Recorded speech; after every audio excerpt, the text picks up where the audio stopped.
한계를 가지고 살아갑니다. 한계라는 단어의 뜻을 사전에서 살펴보니까요, 사물이나 능력, 책임 따위가 실제 작용할 수 있는 범위라고 말합니다. 예를 들어서 한번 생각을 해보면 동물들 중에는 알을 낳는 동물들이 있습니다. 병아리를 생각해보면 닭이 알을 낳아서 그 알이 부화하도록 품고 있으면, 품어주면 그 알이 부화하는 것처럼 이렇게 알을 낳는 동물들은 엄마가 품어줬을 때 그 알에서 나올 수 있습니다. 그런데 그 알에 있는 병아리의 입장에서는 이 껍질이 병아리의 한계라는 거예요. 더 커지기 위해서는 이 병아리가 껍질을 벗어버려야 되는 것이죠. 껍질을 벗지 못한다면 성장이 멈추는 것에 그치지 않고 결국은 죽음에 이르게 됩니다. 병아리에게 껍질은 한동안 보호막이기도 했지만 어느 순간 한계에 이르게 돼서는 죽음의 길이 될 수 있다는 거예요. 모든 존재는 결국 삶을 살아갈 때에 한계와 싸우며 살아갑니다. 그리고 한계를 깨고 나아가게 된다면 생존을 하게 되고, 한계 속에 갇히게 되면 결국 죽을 수밖에 없다라는 것이죠. 우리들도 한계를 가지고 살아가죠. 우리도 잘 성장해 나아가려면 우선 우리의 한계가 무엇이 있는지 인식해야 됩니다. 그리고 그 한계를 넘어서려고 부단히 애쓰며 살아가야 되겠죠. 오늘 본문의 삭개오도 내적인 한계, 외적인 한계가 있음을 보게 됩니다. 한계에 마주한 삭개오가 예수님을 만났을 때, 예수님을 마주하게 되었을 때 그의 삶이 어떻게 변화됐는지 오늘 본문의 이야기를 통해서 함께 살펴보려고 합니다. 오늘 본문의 핵심은 먼저 예수님께서 찾아오셨다라는 거예요. 우리 10절의 말씀을 한번 같이 읽도록 하겠습니다. 인자가 온 것은 잃어버린 자를 찾아 구원하려 함이니라. 아멘. 이 읽은 10절 말씀의 이야기는 누가복음 15장에 나오는 말씀의 결론이 되는 부분이기도 합니다. 15장의 이야기를 살펴보면 여러 이야기들이 기록이 되고 있는데 예수님께서 예루살렘을 향해 가시면서 잃은 양의 비유를 하십니다. 또 잃은 드라크마의 비유, 또 잃은 아들의 비유, 또 10명의 나병 환자에 걸린 맹인, 또 맹인 고친 사건, 여러 가지 이야기들을 예수님께서 예루살렘으로 가실 때에 이적을 행하시고 그 이적들이 15장에 기록이 되고 있습니다. 그런데 예수님께서 예루살렘으로 가시는 목적이 무엇이었냐? 방금 10절 말씀에 의하면 잃어버린 자를 찾으시는 것이었습니다.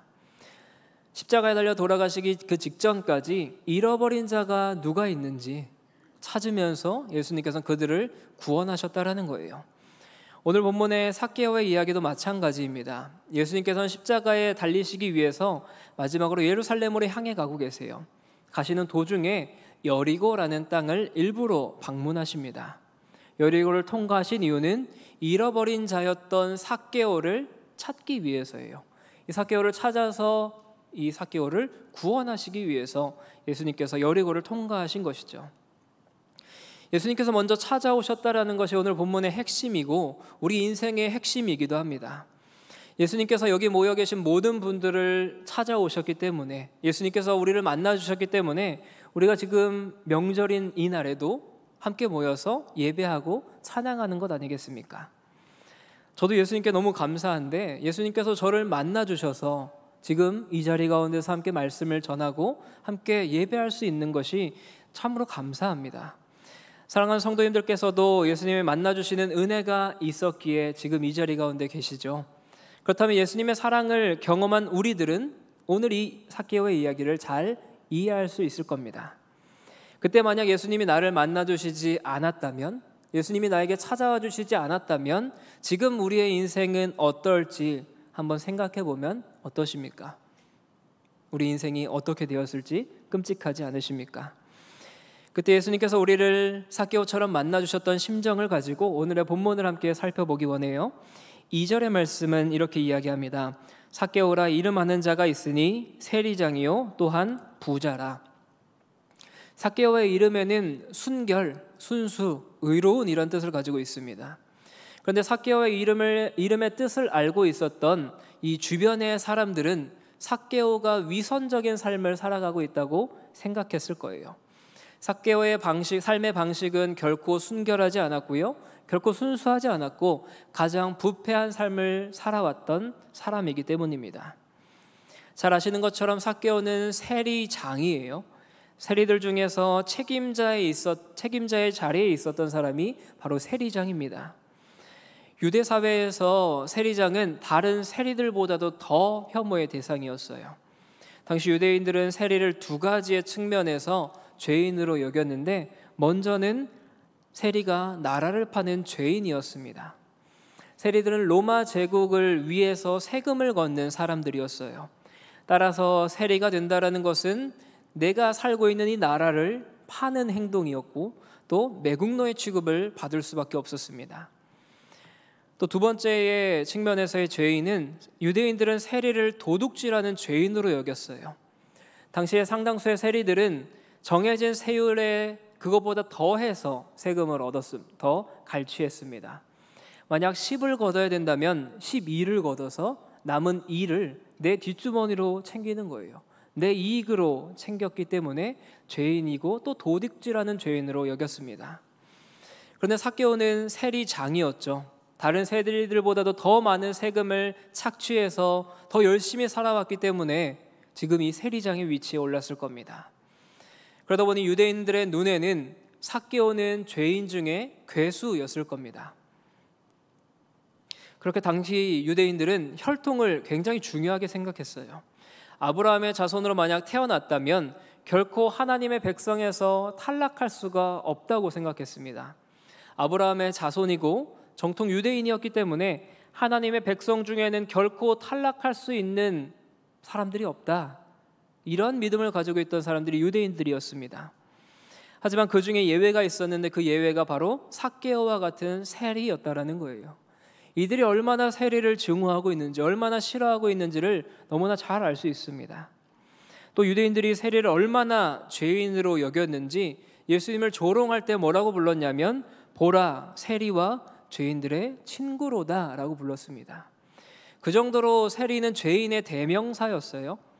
삭개오는 그 이름의 뜻처럼 순수한 삶은커녕 죄인의 삶을 살아가고 있었습니다. 우리는 지금 삭개오의 모습을 통해서 이상과 현실의 차이가 얼마나 큰지를 보면서 자신의 한계가 있다는 것을 알 수 있습니다.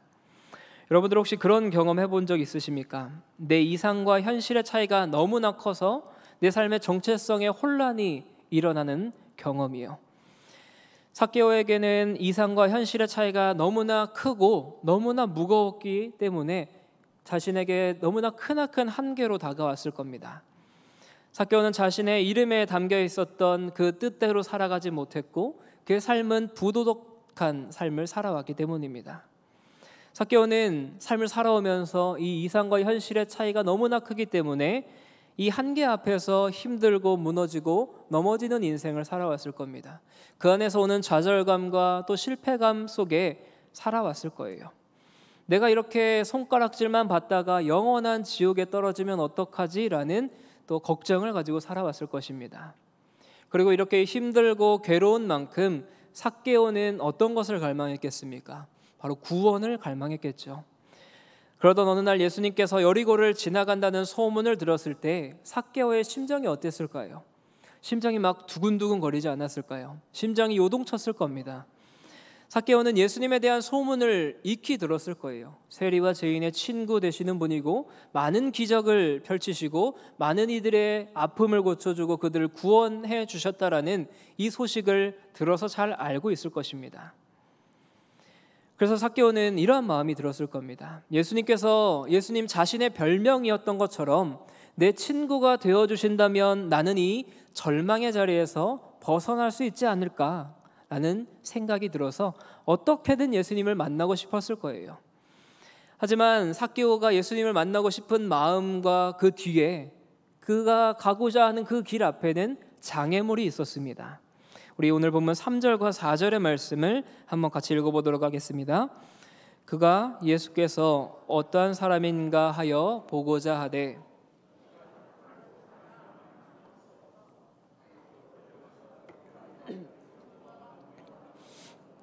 이는 예수께서 그리로 지나가시기에 되밀어라. 아멘.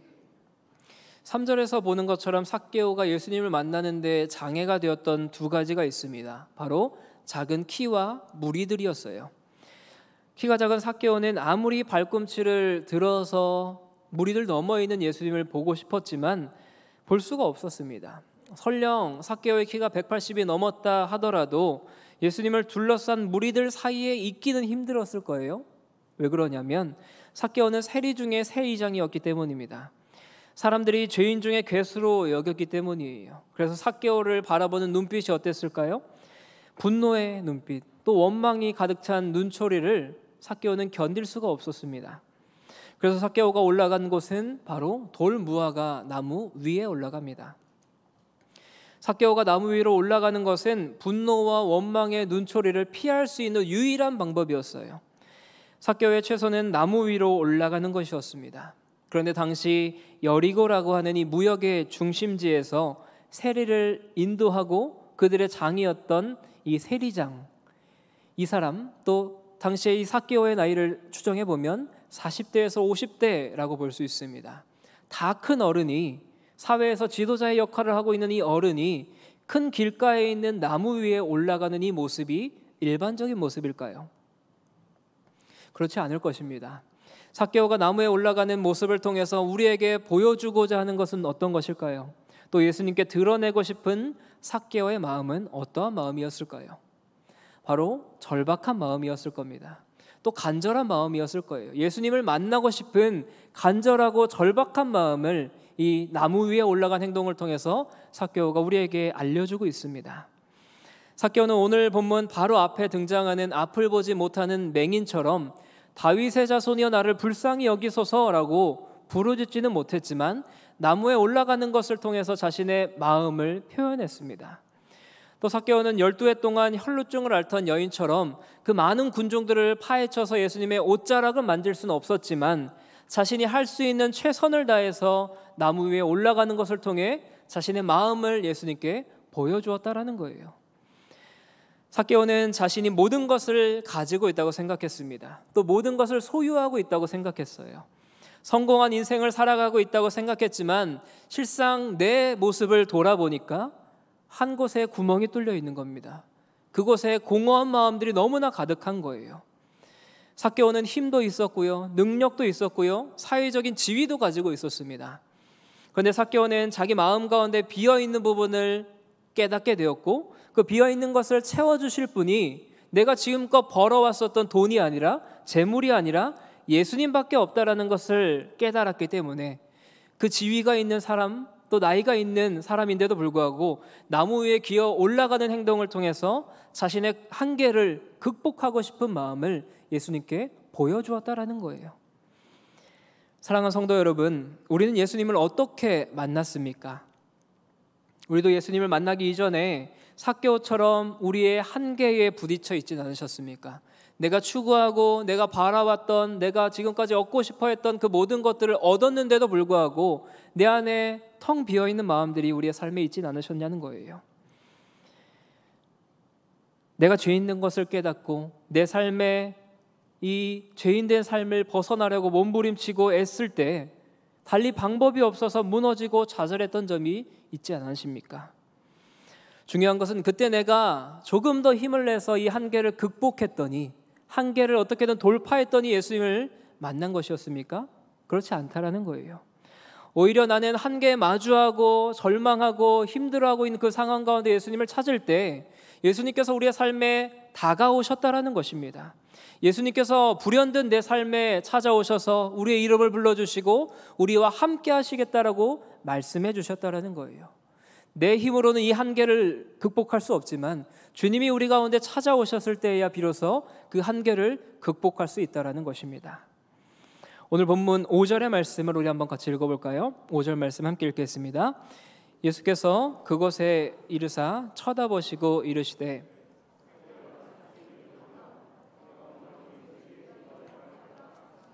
아멘.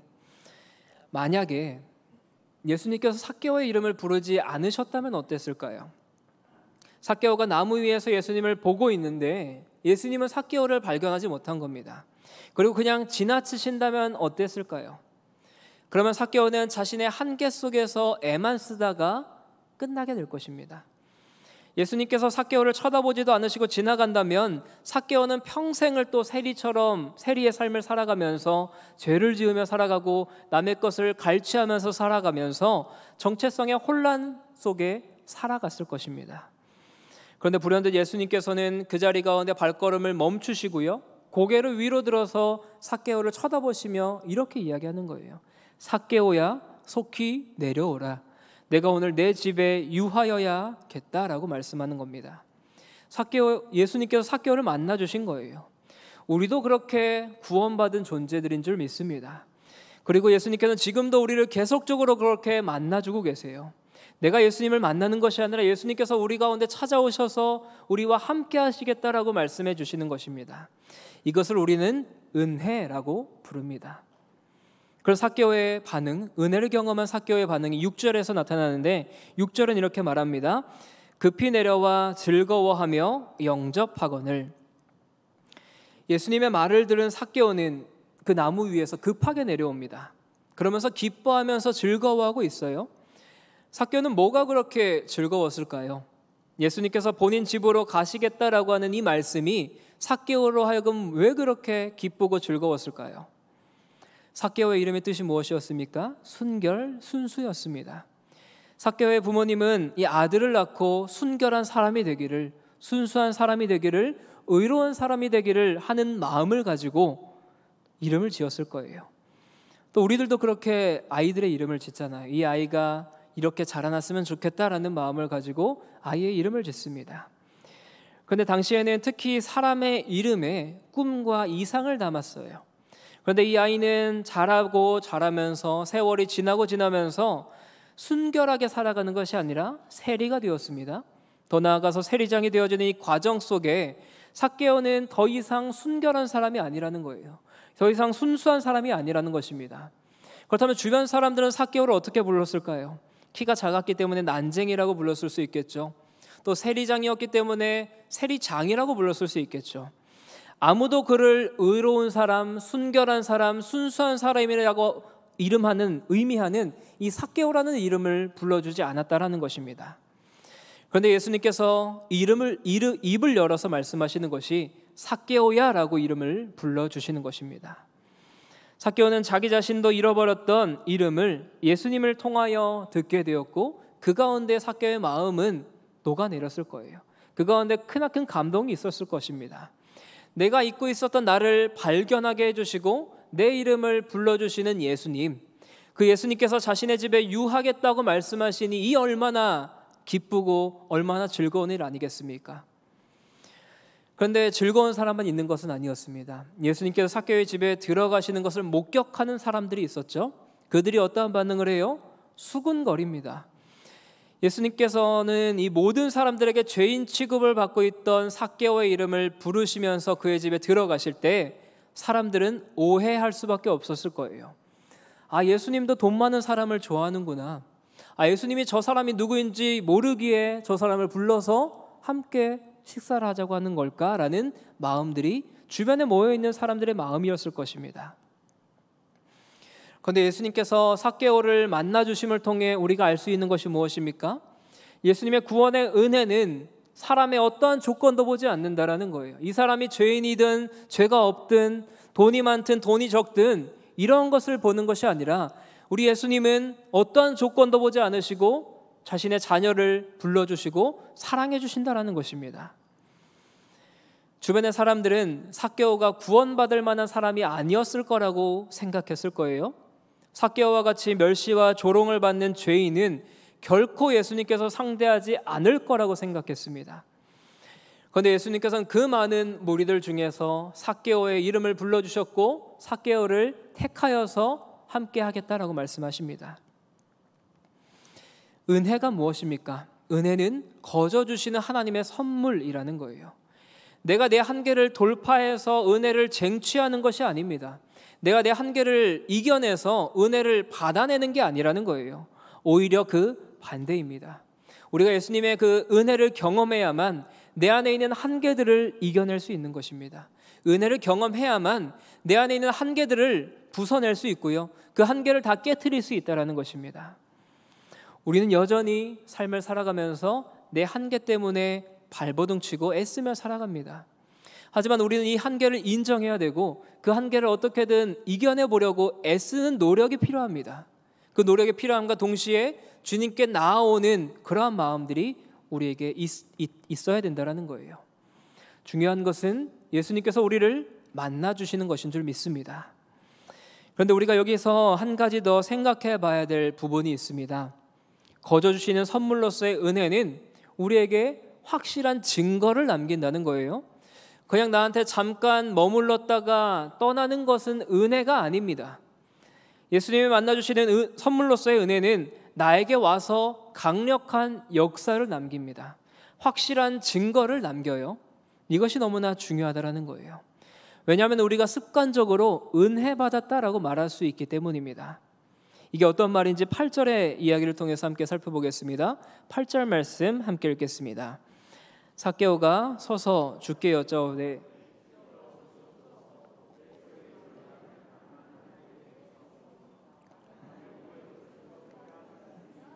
내 갑절이나 갚겠나이다. 아멘.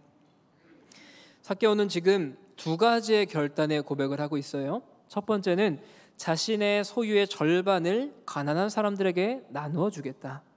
두 번째는 도둑질한 것을 4배로 갚겠다라고 말해요.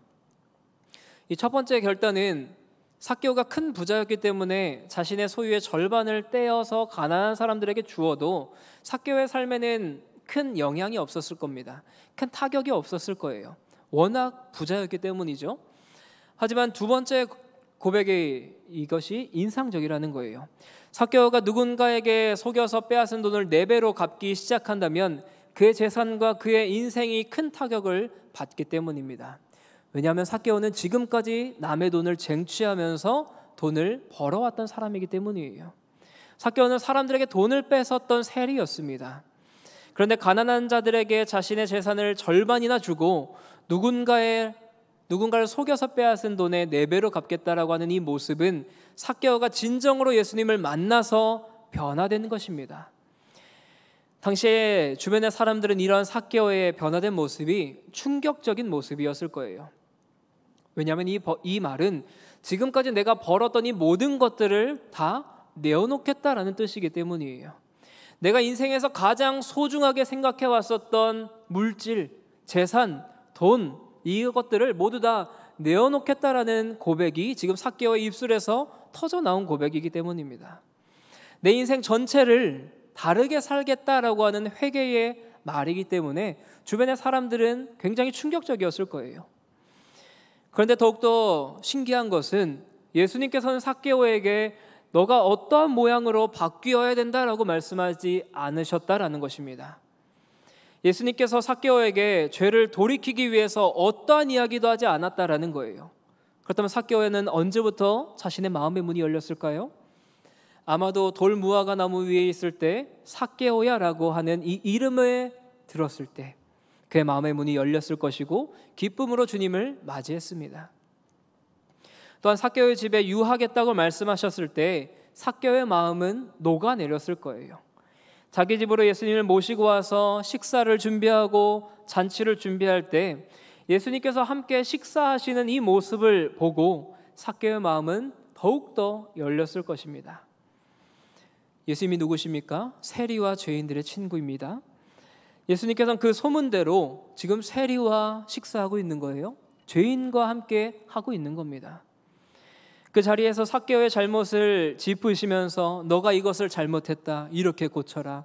너가 이것을 잘못했다, 저렇게 고쳐라 라고 핀잔을 주거나 혼내지 않으셨어요. 삭개오는 이런 예수님을 만나서 이야기를 나누고 식사하면서 어떠한 마음이 그의 마음 가운데 들었겠습니까?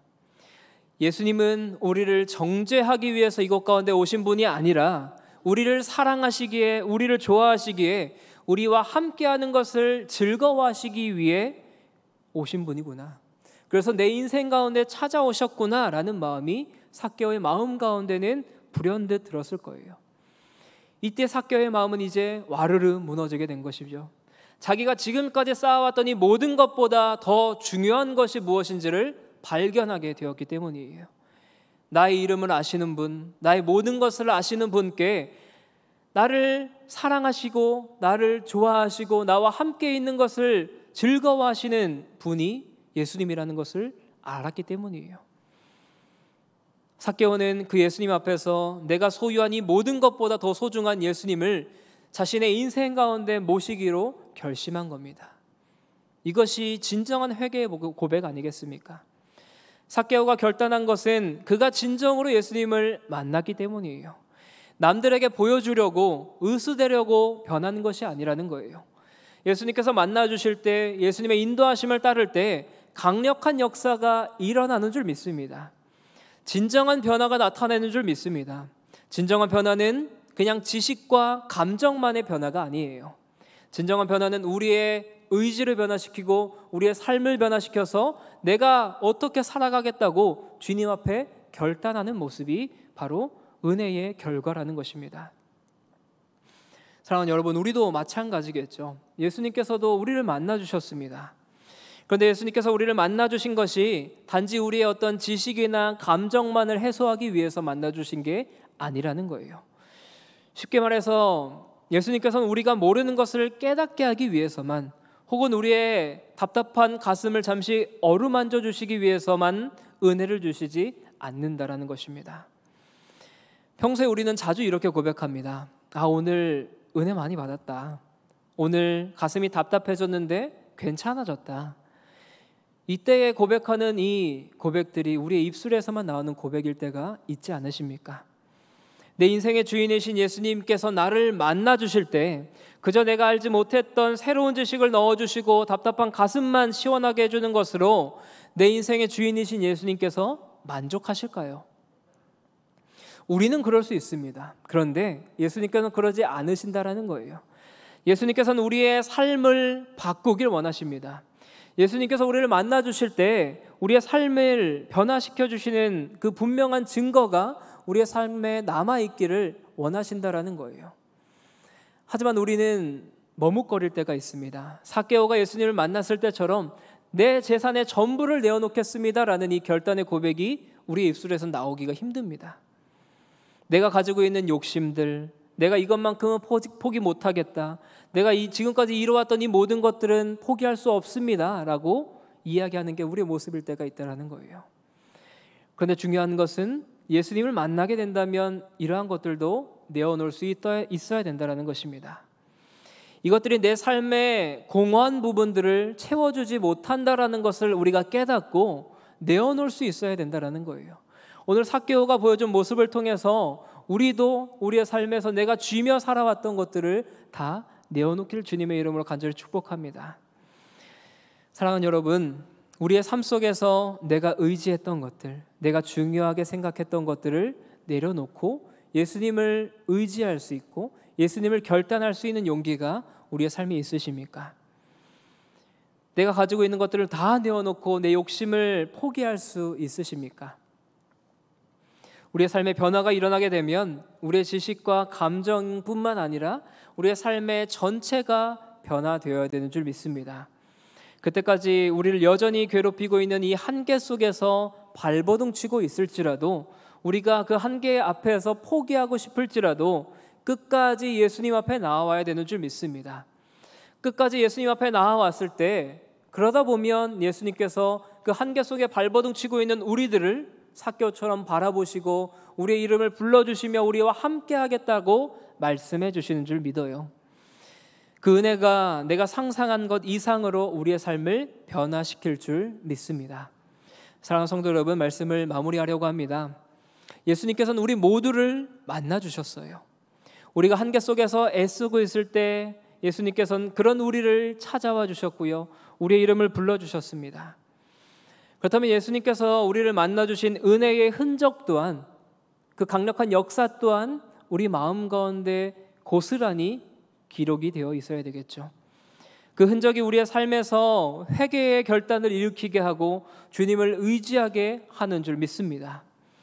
예수님께서 만나주시는 은혜를 사모함으로 우리의 삶에 강력한 역사를 이루어 주실 그 주님 한 분만을 바라보고 우리가 삶에서 주님이면 충분하다라는 이 삭개오의 고백처럼 내 삶의 모든 것들을 내어드리며 나아갈 수 있는 저와 여러분 되시길 주님의 이름으로 간절히 축원합니다. 우리 함께 찬양하고